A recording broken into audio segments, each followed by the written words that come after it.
അപ്പോൾ നമ്മുടെ ഫസ്റ്റ് ഇയറിൻ്റെ മലയാളം പരീക്ഷ കഴിഞ്ഞു. ക്വസ്റ്റ്യൻ പേപ്പർ കിട്ടിയപ്പോൾ തന്നെ ആ 1 വേർഡ് ക്വസ്റ്റ്യൻസ് 6 നല്ല ടഫായിരുന്നു.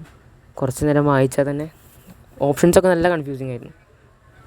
പിന്നെ 11ാമത്തെ ചേരുംപടി ചേർക്കുക എന്നുള്ളതൊക്കെ ആ പ്രവേശകത്തിൽ നിന്നുള്ള നമ്മൾ ആരും അധികം ശ്രദ്ധിക്കാതെ പോകുന്ന ആ കാര്യത്തിൽ നിന്നൊക്കെ ചോദിച്ചിട്ടുണ്ട്.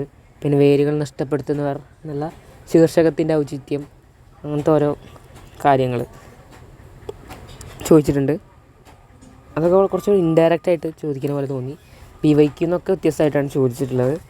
പിന്നെ വളരെ എല്ലാ ചോദ്യങ്ങളും ഇൻഡയറക്റ്റ് ആയിട്ടാണ് വന്നിട്ടുള്ളത്. ഭിന്നമായിട്ടുള്ള ഏതോ ഒരു ക്വസ്റ്റ്യൻ ഉണ്ടായിരുന്നല്ലോ,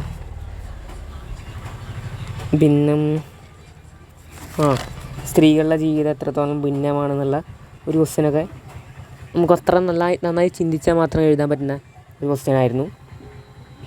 അത്രയൊക്കെ തന്നെയാണ്. പിന്നെ നമുക്ക് ഇനി കെമിസ്ട്രി പരീക്ഷയാണുള്ളത്. അതിനിടയ്ക്ക് ഇനി മാത്സും ഫിസിക്സും ഒക്കെ ഒന്നും കൂടി നോക്കണം. ബയോളജിയൊക്കെ എന്തായാലും നോക്കണം. അതിനൊക്കെ ടൈം കുറവാണല്ലോ. അപ്പോൾ ഇതിനോടൊപ്പം ഇതൊക്കെ നോക്കണം. എല്ലാവരും നന്നായിട്ട് പഠിക്കും. സമ്മറി മാത്രം നോക്കി പോയവർക്ക് ഇതൊരു ടഫ് എക്സാം തന്നെ ആയിരിക്കും.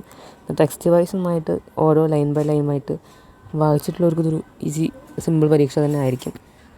അപ്പോൾ എന്താണ് ഇനി ഉണ്ടാവുക, ഇനി ടീച്ചർമാർ നോക്കൽ ലിബറലാക്കുക എന്നുള്ള കാര്യമൊക്കെ ഇനി പിന്നീട് അറിയാമായിരിക്കും. അപ്പോൾ താങ്ക്സ് ഫോർ വാച്ചിങ്.